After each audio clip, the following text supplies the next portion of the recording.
Magandang umaga po. Ito po ang News TV Live. Nakikilos protesta na sa Menjola sa Maynila ang grupong migrante kasabay ng paggunita sa International Migrants Day. Kinokondena nila ang pagkakabitay sa isang Pinoy sa Saudi Arabia. May report si Mark Salazar. Mark?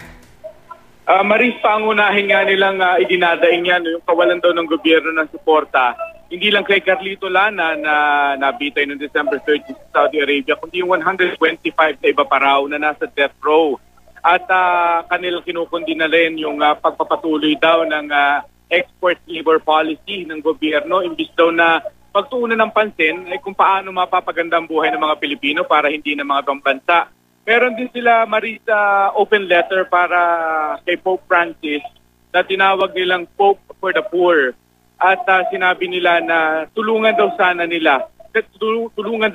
sila ng Santo Papa sa bisa ng kanyang kapangyarihan at impluensya na ipaglaban ang kapakanan ng 15 million na OFW sa 230 na bansa sa iba't ibang bansa at maiangat ang kanilang estado sa lipunan. Marie? Maraming salamat, Mark Salazar.